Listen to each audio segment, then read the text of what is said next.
Welcome to the Seriously podcast. I'm your host, Annalise Gann. Now let's get into it.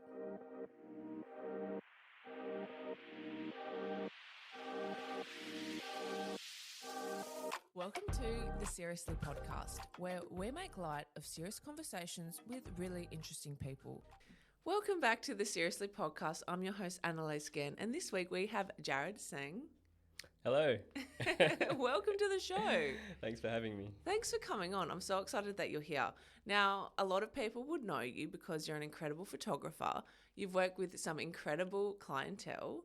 I want to ask, you're never really in Perth, but you are at the moment. What have you been up to? Wow, a lot, a lot of stuff. This year, I suppose most of this year I've been traveling with Angus and Julia Stone. I do their photos and videos. So that was a big kind of, I'm going to say 4 months of world touring with them. So that's been a big part of this year. But there's been a lot of other fun tourism projects as well. That's incredible. Just casually, Angus and Julia Stone, okay? Do you know, you're going to find this funny. You might not remember this. Okay. We actually met 4 years ago on a tourism campaign in Margaret River in Yellingup at a winery, and you were filming and I was one of the models. Oh my God. You wouldn't remember. Which winery? It was, can't remember. Was this in 2022? 2020. 2020. Oh my God. Well, that's where I first met you.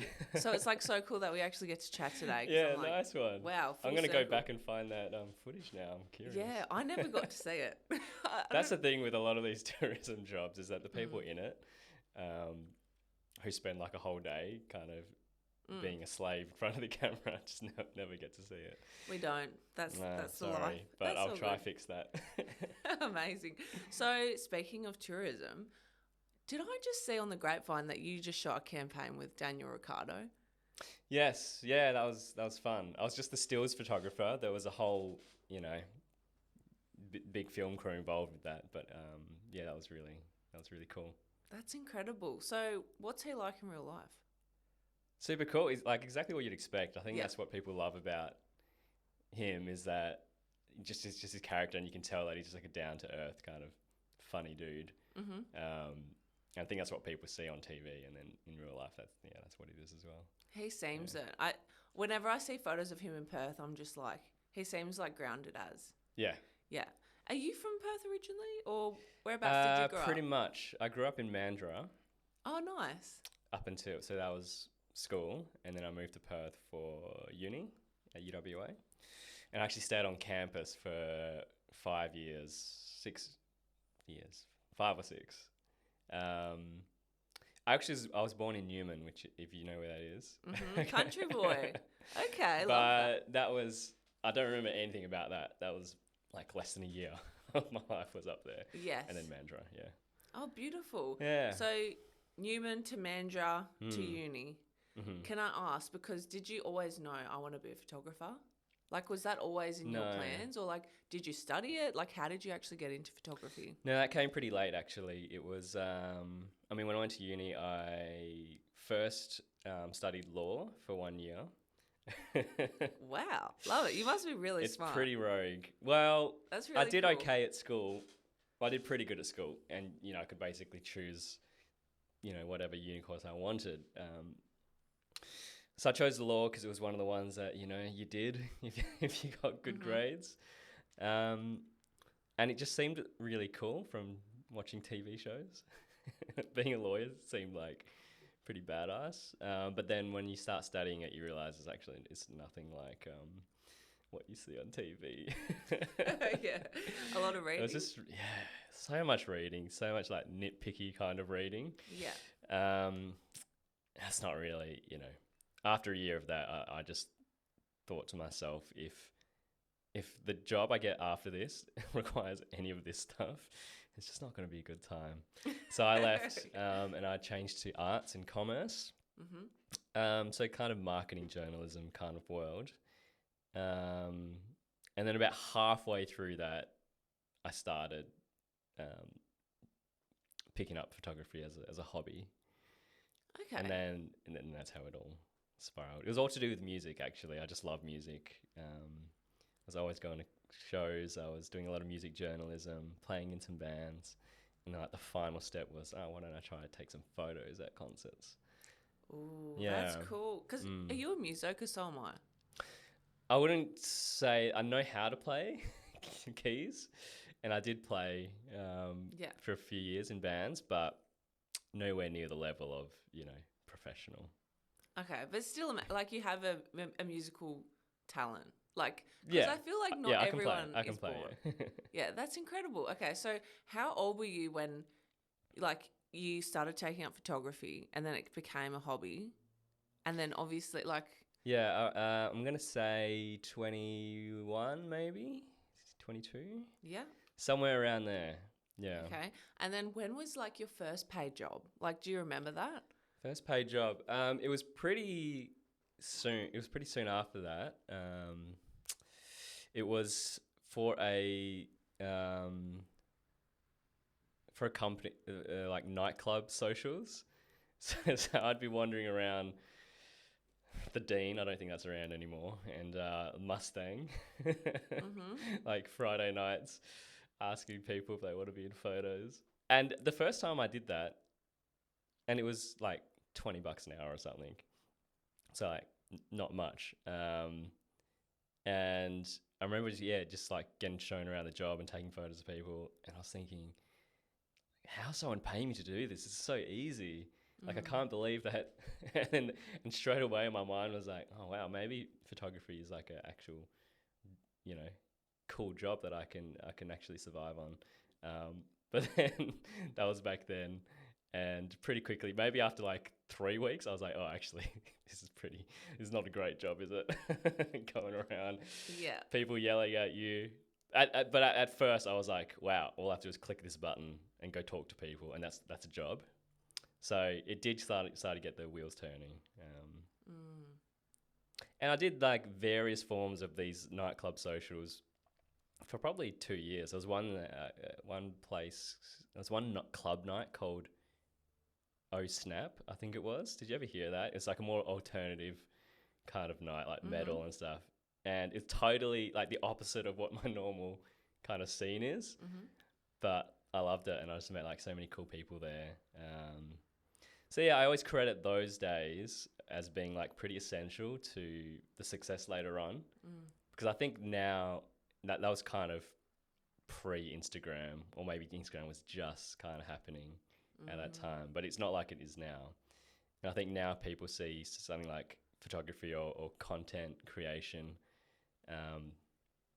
I think a lot of people skip that step of doing these kind of unappealing, grindy kind of jobs where you just have to go in there and just do it.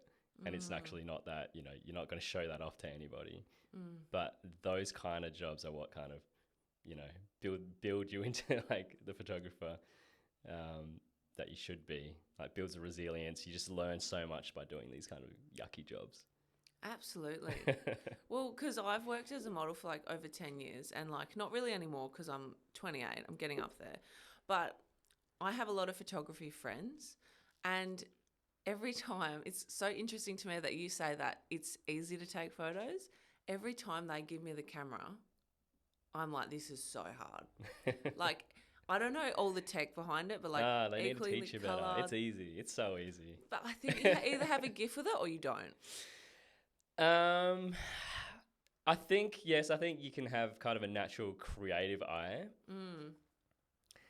But I think anybody can take a pretty good photo quite easily. Maybe with 20 minutes of a lesson. Not as good as Jarrad, though, guys. It's like, you have to teach us. I don't know. Some of the stuff I do, some of the jobs I'm on, I'm like, this is pretty, like, this is not a super specialized. This is what I think. I think the actual taking photo part, anyone can do. Like, with enough training or with, experience, like, fine. But it's all the other stuff that, will get you the jobs and get you, like, as the client's preferred person to be there. It's the taking photo part, the technical stuff, whatever, Like, whoever you get, it's going to be pretty much the same. It's going to be pretty good. But it's about, a lot of other things, just like the trust that someone might have in you. Yeah. to deliver the job. They just know that, okay, if we get this guy, it'll just get done. It'll get done on time. So trust, and just the way, just like your personality on set and things like that. You do have a very calming vibe. That's nice. You're very like chill. Like Wait till the caffeine kicks in. yeah, he's drinking an oat flat white. Yeah. Yeah. Yeah. No, it's like even when you were texting me, you're like so chill. You're like, yep, all good. I was like, I'm the neurotic one. Like I'm like so OCD, and I'm like, you're so chill, and I love the energy. It calms me down. Okay, that's good. So it's good. Yeah, I'm pretty open to whatever. I don't know where that comes from. I wouldn't call myself that chill. Maybe. I guess I'm just not that phased by many things. If I had to like put something down on it. Yeah. I don't know. There's just been so many like funny and strange situations I've been in.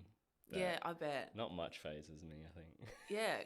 Can we hear about some stories? Like obviously you work at a very high level with very famous people. Like in that kind of realm, you'd get yourself in some really interesting situations. You would have seen some cool stuff. Is there anything that comes to mind in terms of like a cool life experience that you've had recently as a photographer? Cool life experience. I mean, you're right. Like you are around like pretty high profile people fairly often. 90% of the time, it's just very tame and normal. I mean, just this year. So yeah, Daniel Ricciardo was cool to meet. There was 3 Angus and Julia Stone. I meet a lot of kind of actors and because they're mates with all sorts of people. But nothing crazy. I don't think anything crazy happened this year. Do you have to sign like NDAs? No, there's never been anything wild. I was at a show with Angus and he was playing with Post Malone.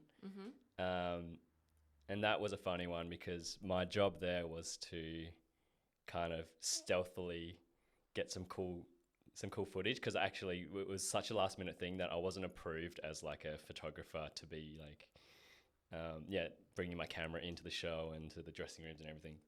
So me and Angus talked and it was like, just pretend like you're my mate and just get, I am his mate, but pretend like you're just coming along. Yeah. And using your phone just to get some pics. I was like, okay, cool. That's cool. But then as soon as we got to the dressing room, there was a security guard taking everyone's phones away. Oh, so what happens there? I was just like, sorry, man. We're just hanging out now. Yeah, for sure.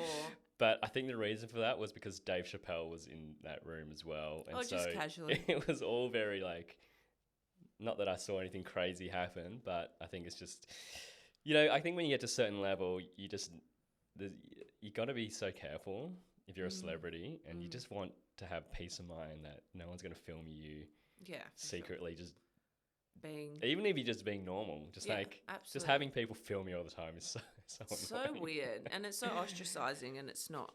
Yeah.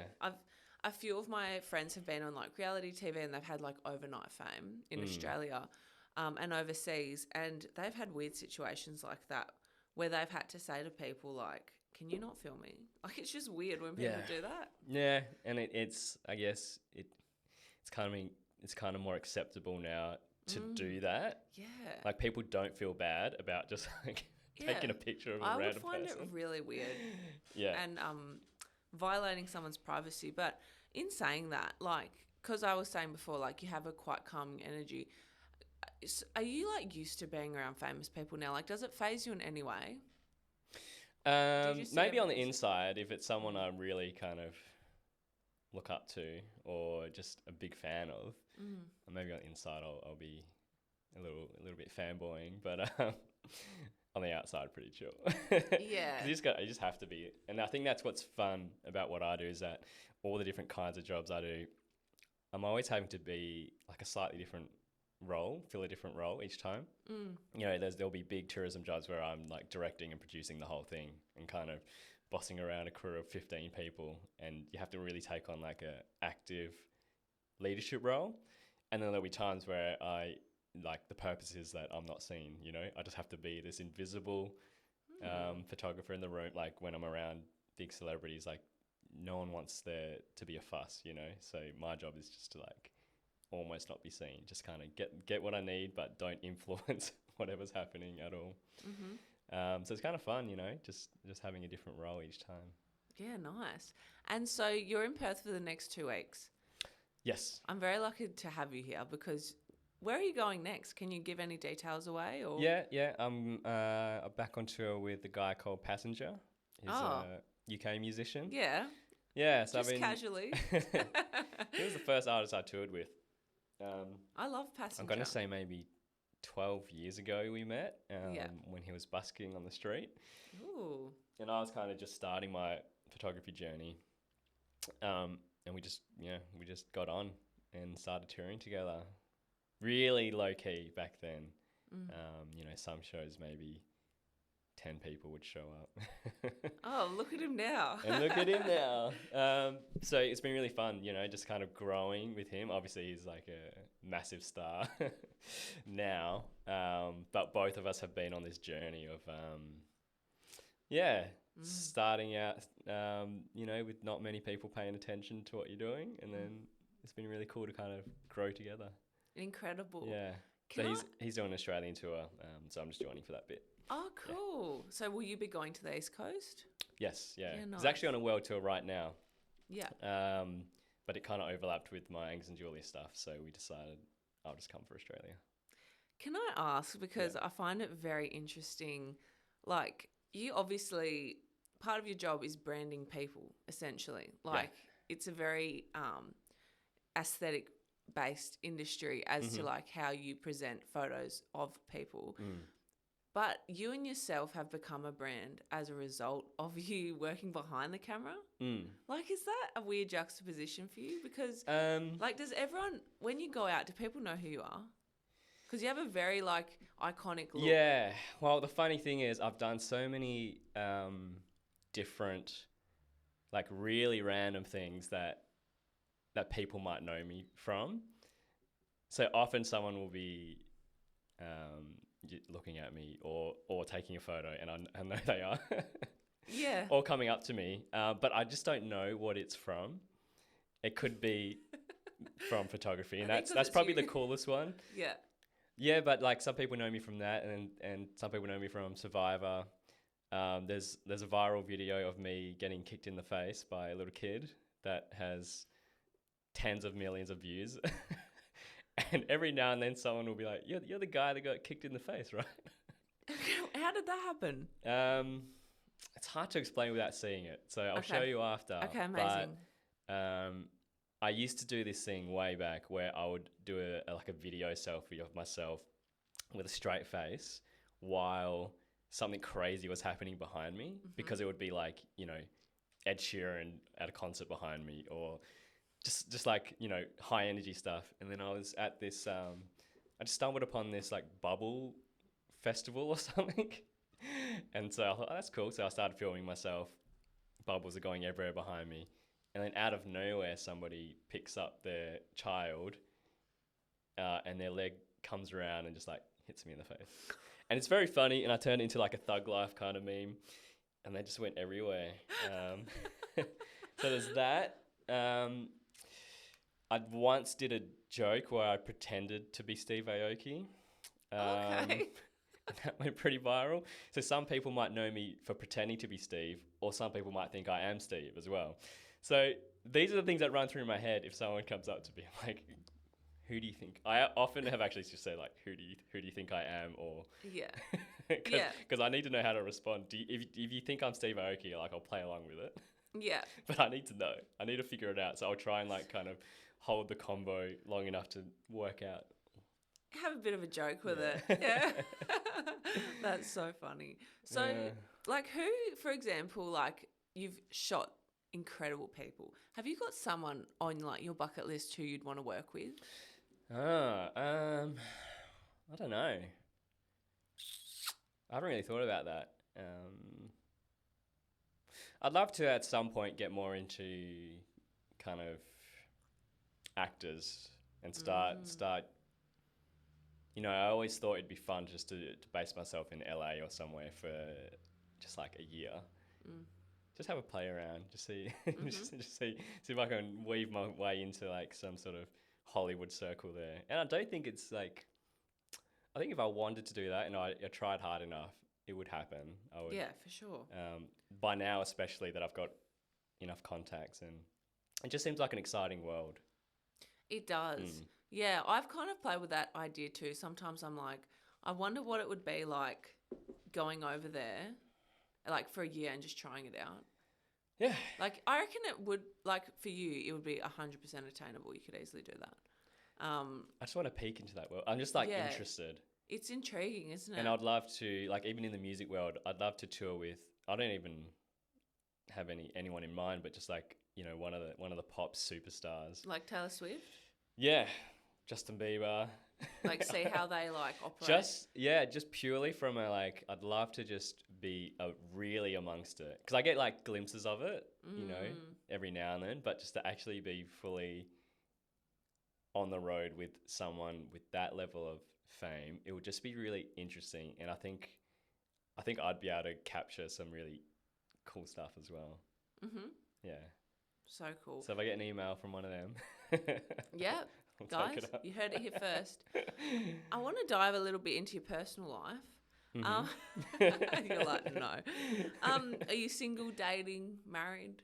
Single. I've been single for probably 3 years now, I think. Yeah. And do you want kids? Just chilling. I think so. Yeah, it doesn't. I don't think about it very often, but yeah, that would be nice at some point. I don't know when. Yeah, the baby would have to travel with you on all the tours. That would be cool. Yeah, get a little earmuffs. Yeah, it would have to be. I'm just like, I'm still kind of like going pretty full throttle with like, or like any kind of opportunity or travel opportunity that comes up. I'm usually going to take it. So my lifestyle right now is pretty. It suits being quite single and independent because I could be anywhere, and I kind of like that. I like the freedom of just just being able to do, you know, not have to second think anything and just be like, do I want to do it? Yes, cool, done. Like no one else needs to be consulted about this. Does it get lonely on the road though? It does at times, but like often I'll be staying because I often just go on solo adventures.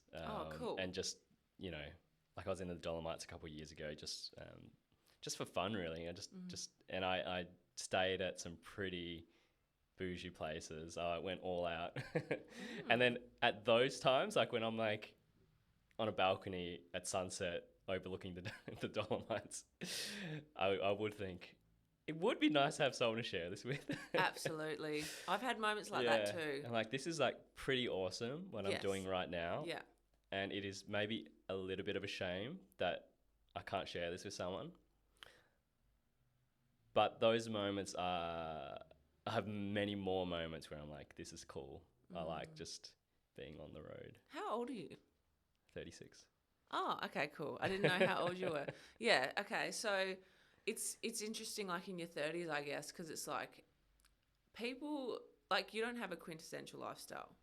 Like you're like traveling, you're doing your thing. Yeah. Like, are a lot of your mates in the same industry, or like do they like have kids and the white picket fence? And because I find it's different. It's a bit of a mix, yeah. Because I've got, I guess, more industry friends that are probably a little bit more similar to my lifestyle, but I also have a lot of friends that aren't in, you know, the same industry, and they're all starting to be quite a lot of them who married, have kids, and been to a lot of weddings. Shot a couple of not a couple, I've shot one birth. Oh, that's pretty impressive. Lockie and Irina. Oh, Lockie and Irina. I'm seeing them tomorrow. Oh, really? Yeah. Oh, wow. We've got an event. Cool. We're going to a long table lunch, but yeah, nice I'll bring that up. Yeah, bring that up. I remember. I saw Jarrad yesterday. Where were we? I remember this actually because we were going up a big escalator. I think at Crown Theatre. We were all just going up an escalator, and I made like a comment. This is when she was still pregnant. Irene was still pregnant, And I went, oh, like, make sure I'm the, like, official baby photographer.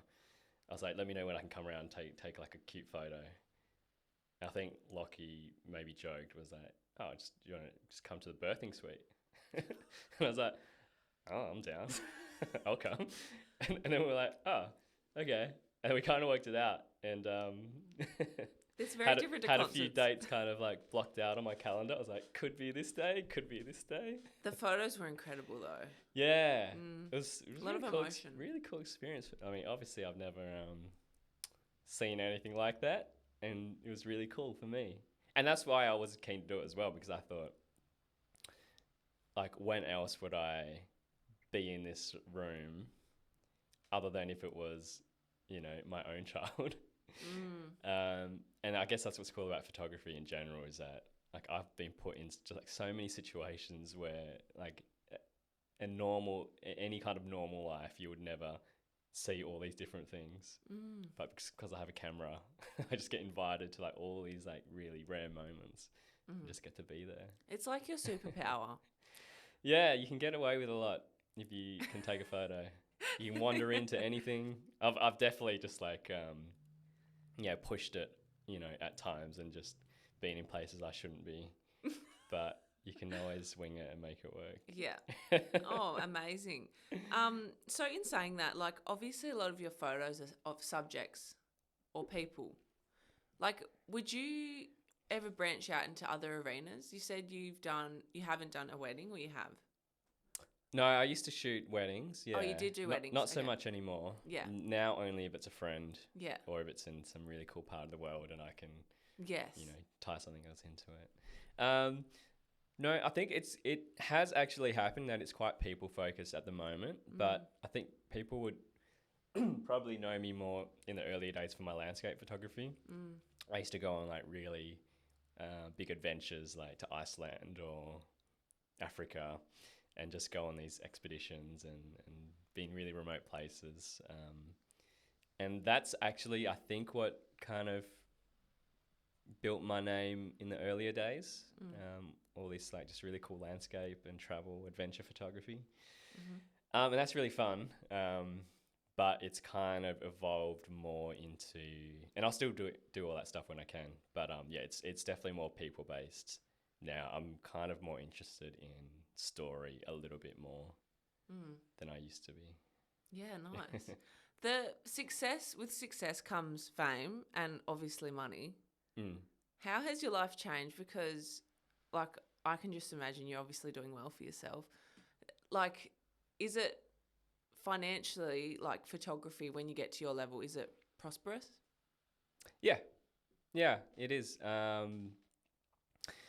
think maybe there's been a few moments that I've kind of realized that, because when we're talking about wild stories, it's like it's a longer story, but the short version of a wild story is that when I was in Brazil once, I was touring with Passenger and Ed Sheeran, and it was Ed Sheeran's birthday one night, and we all got really drunk. And that night, without really knowing what I did, I put an offer on an apartment. Oh, whereabouts? in Fremantle. And I hadn't seen it before because I just looked it up online. And I wasn't really serious about it. It was just that my rental lease was kind of running out, you know, within a couple months. So in the back of my mind was like, you know, I need somewhere to stay at some point. You know, where am I going to go? Why not? Yeah. Anyway, yeah. So it was a big. Basically, I woke up that night to an email saying like your offer's been accepted, and I was like, what the hell happened? Did you pay the deposit? Well, yeah, I'm sure I could have, you know, got out of it if I wanted to, but just the fact that I made that decision, and I had filled in like a, you know, contract, formal offer, whatever. I'm sure I could have got out of it, but I'm glad that happened, because, you know, it was just something that just needed to force me into it, because I'd always been, I think it's part of when you start off as a creative or you go into a creative industry, you kind of just accept that, you know, this probably isn't going to be you know, a big money maker, but it's fun and it's, you know, what I enjoy doing. So I'll take the trade off. You know, I'll have a more fun life and not make as much money. I think that's kind of drilled into you. Maybe less so these days because you see all these content creator heroes on Instagram. But anyway, when I think that's just a general artistic mindset. You're like, you know, that's the path I'm choosing. And that's kind of what went through my head when I, you know, quit law. And then I also quit the next degree I was doing. I eventually finished it, but I basically just kept leaving stuff with the mindset that, you know what, I know I'm just like taking a hit money-wise every time I leave one of these things. But, you know, I'm finally finding the thing that I enjoy, and I'll do that as long as I can. And if I really need to, I'll come back to some normal job. So it's kind of like drilled into you, I think. And then little things happen along the way, like this apartment story. And I think I needed that kind of shock incident to happen, and then to really realize, oh, actually, I actually can, you know, afford this. Like I actually can do it. And it just like broke me out of that mindset. And so I went ahead with it, got the apartment. And then it was really like proud moment for me because it was like a very tangible, like concrete thing where I've like, you're actually successful now. Like you've actually done it. You always thought you'd just be struggling for the rest of your life because you're pursuing something creative.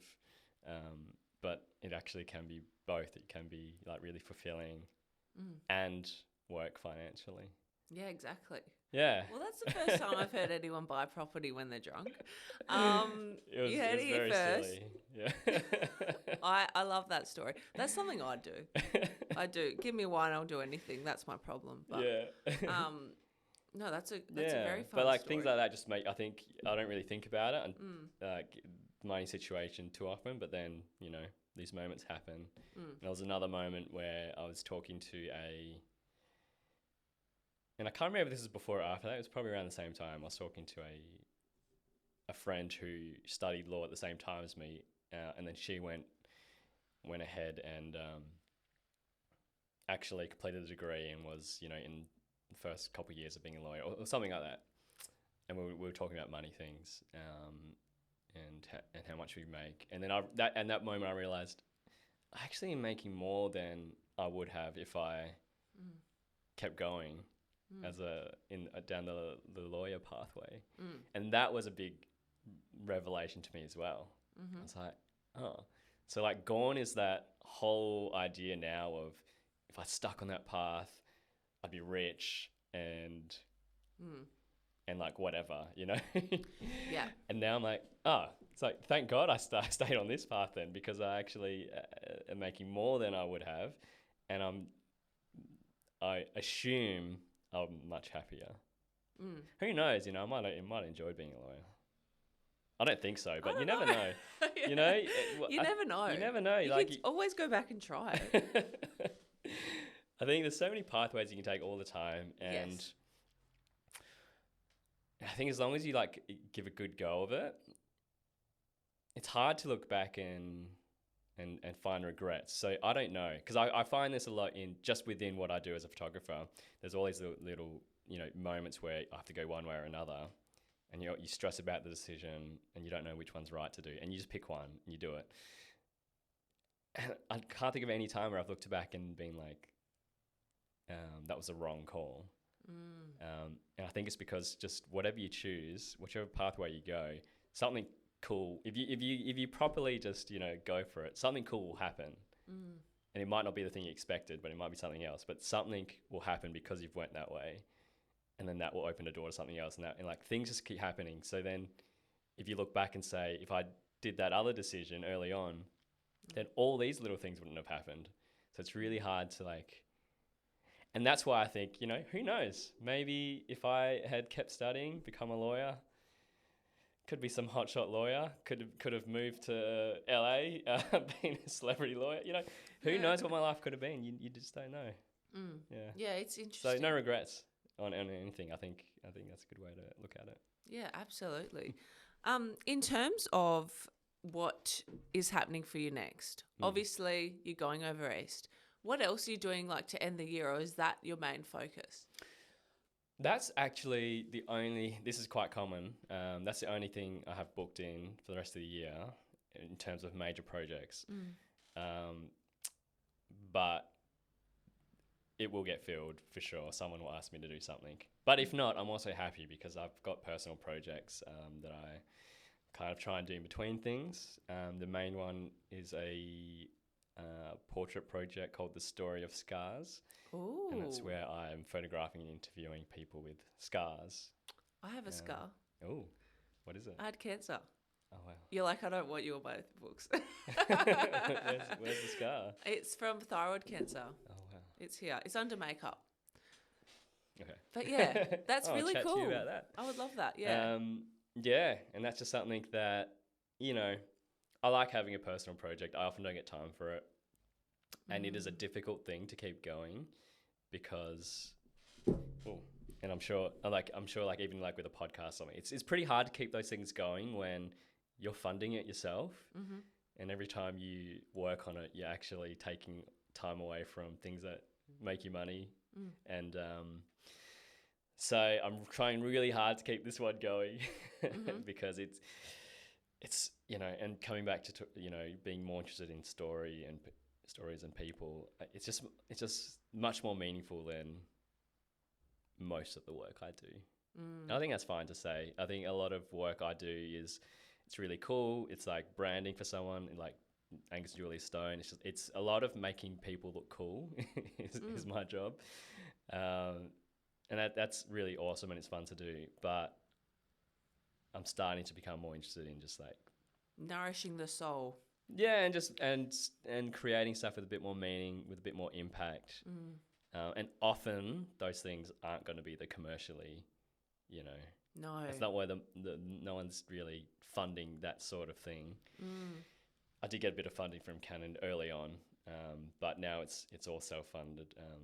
But you know, I'm just thinking, you know, once if I die tomorrow, do I want people to say, yeah, this guy, he took cool photos of rock stars? Like, that's cool, but I would rather the story is, look at this impact he had, look at this Scars project where he's dived deep into like people's stories, and the project does have a lot of impact on other people. I've got many messages from people saying like, I'm so glad you showcase this person, or you let this person tell their story, because that's exactly my story too. And, you know, it makes me feel less alone about, you know, the struggles that I've been through. And I love hearing stuff like that. And that sort of stuff doesn't come through in most of the work I do.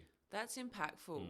And that's very, like, on a humanitarian level of, like, giving back to the community, which I love. Yeah, exactly. Because that's what life's about. Like, it's not all about us. It's about helping other people, I think. I think so. And I think I would like to, you know, just in a very broad term, by the time I'm gone, I just want to have, you know, left the place better, you know, just kind of made some people feel better, you know, just told some stories that aren't told, you know, just have some sort of impact, positive impact. And that's why I want to do these personal projects. Amazing. Where can people find you online? On Instagram, Jarrad Seng. That's pretty much all I use these days. I'm pretty bad at social media now. Really? You got like over 180,000 followers. Used to be more. It goes down every day. It was actually more before I went on Survivor, and then I reckon it's just gone down since then. Did you like Survivor? Yeah. Did you? Because I went on $1 Million Island. Yeah. It's a survival show. A lot of starving and. But you didn't mind it? No, I liked it, and I actually liked, and maybe this is just looking back in retrospect, but I liked the starving, cold parts as well. In the long run, at the time, obviously, I'm like, fuck. Can I ask why? I think it's all just like resilience building. So you like building resilient, like. I like being I've done a whole TED talk on embracing discomfort. That's the name of it. Oh, that's cool. And the gist of the talk is that I think I know this about myself now. I need to be forced into uncomfortable situations. And without fail, after it's over, I can see what a positive impact that's had. At the time, I hate it. Like, I don't really like exercise. I don't like doing big hikes, for the sake of it. I'm a pretty lazy kind of person. But every time I've been forced to do things or be uncomfortable, like, yeah, I can see the growth. It's like, it's very visible. So through that process, you became a better version of yourself, do you think? I think so. I think in some way, and I think it's just cool to put yourself in like tough situations, and you just have to deal with it, And I think that's where you find stories. That's where you just where interesting things happen. I mean, if you think about any kind of story or movie or book, like if things just like were just fine the whole time, it'd be pretty boring. Oh, absolutely. So I'm like, let's just get some crazy shit happening and just see what happens. And I've made some really cool friends. Have you made like good friends through your experience? Yeah. Because you've all shared the trauma. That's the thing. Like, people ask me my favorite part of that, and there was one night in particular where it was one of the first nights, and it was raining nonstop, and we were trying to protect our fire, and we ended up just standing like around this fire with leaves over our head for maybe 12 hours straight. Feels, yeah. And that was so intense. 2 people got hypothermia that night. Someone nearly like passed out into the fire. Lockie saved him, actually. Tarzan like nearly died, basically. And Lockie had to pick him up and like put him on his shoulder, and like we were screaming for like the medic. All this crazy shit happened, and it was so scary at the time, but really inspiring because like no one quit. Everyone just did it. And everyone's crying. Yeah. And like everyone's thinking. Well, I assume everyone's thinking it. I was thinking. I was like, this is pretty like. I don't know if I want to do this. Well, because these days we all are so comfortable. Yeah. Like we have our little heaters. Like today it's raining in Perth, guys. But like, the heater's on. I've got my little slippers on. Yeah. Like you don't ever get out of that comfort in this society anymore. And I think that's why I think you need to be forced to, because it's not like I'm not just going to sit at home freezing and not put the heater on for no reason. So, next time I'll check in, I'll be like, is your heater on? You need to be kind of... Yeah. But I think if you can have that mindset of like recognizing when something's going to be like pretty difficult. Yeah. But should I force myself into it? And the more you can say yes to that kind of thing, I think life just gets so much more interesting. Yeah. Jarrad Seng, thank you so much for coming on the show. Thanks for having me. I really appreciate it. And it's been an amazing chat. I think so, yeah. Thanks for having me. Thanks for coming in. Thanks, guys, for listening to the pod this week. I'll catch you next week for another guest. Bye.